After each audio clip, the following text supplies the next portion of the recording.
శక్తిలో పాకిస్తాన్తో పోలిస్తే ప్రస్తుతానికి భారతే పైచే. కానీ పాకిస్తాన్ తన వైమానిక దళ శక్తి సామర్థ్యాలను మెరుగుపరుచుకునే దిశగా వేగంగా అడుగులు వేస్తోంది. అందులో భాగంగా రాడార్లకు అందని సూపర్ క్రూయిజ్ సామర్థ్యాలు ఉన్న అత్యంత అధునాతన 5వ తరం యుద్ధ విమానాలను చైనా నుంచి కొనుగోలు చేయడానికి పాక్ ఇప్పటికే ఒప్పందం కుదుర్చుకున్నట్లు సమాచారం. దాని ప్రకారం వచ్చే 2 ఏళ్లలో పాకిస్తాన్కు చైనా 40 J-35 యుద్ధ విమానాలను సరఫరా చేయనుంది. ఇవి చైనా రూపొందించిన 5వ తరం ఫైటర్ జెట్లు. ఇక అమెరికా వద్ద ఉన్న F-35 లైట్నింగ్ II యుద్ధ విమానాలతో సమానమైన శక్తి సామర్థ్యాలు కలిగినవి అని సమాచారం.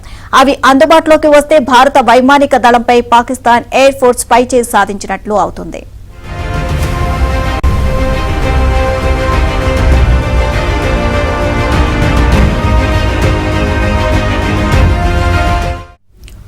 పాక్కు 5వ తరం యుద్ధ విమానాలు సరఫరా చేయడమే కాదు, తాజాగా తాను తయారు చేసిన 6వ తరం యుద్ధ విమానాన్ని సైతం చైనా ప్రదర్శించింది.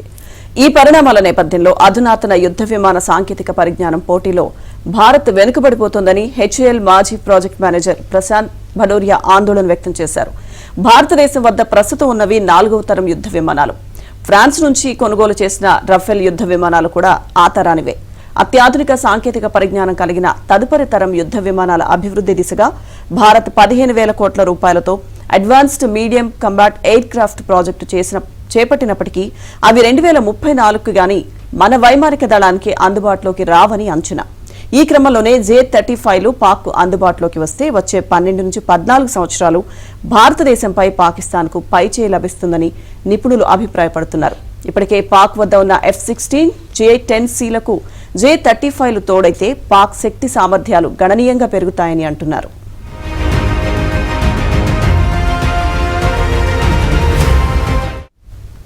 స్టెల్త్ అంటే శత్రు రాడార్లకు చిక్కకుండా ఉండగలగడం.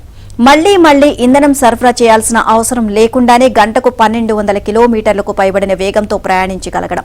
వేగంగా ప్రయాణిస్తూనే సమతూకాన్ని కోల్పోకుండా ఎటైనా తిరగగలిగే సత్తా, ఇలా నిర్ణీత ఫీచర్లను కలిగి ఉన్న విమానాలను 5వ తరం యుద్ధ విమానాలుగా పరిగణిస్తారు. ఇక అలాంటి కంబాట్ రెడీ ఫైటర్ జెట్లు ప్రస్తుతానికి అమెరికా, రష్యా, చైనా వద్ద మాత్రమే ఉన్నాయి. అమెరికా వద్ద F-22 రాఫ్టర్ 2005లో అందుబాటులోకి వచ్చింది. F-35 లైట్నింగ్ II 2015 అనే 2 రకాల 5వ తరం ఫైట్ జెట్లు ఉండగా చైనా వద్ద J-20 అందుబాటులోకి వచ్చింది. ఈ ఏడాది నవంబర్లో అందుబాటులోకి వచ్చిన J-35 ఉన్నాయి. ఇక తాజాగా చైనా ప్రదర్శించిన 6వ తరం యుద్ధ విమానం దానికి అదనం. చైనా దాన్ని వైట్ ఎలిఫెంట్ J-36 గా వ్యవహరిస్తోంది. ఇక రష్యా వద్ద ఉన్న Su-57 యుద్ధ విమానం 2020లో అందుబాటులోకి వచ్చింది.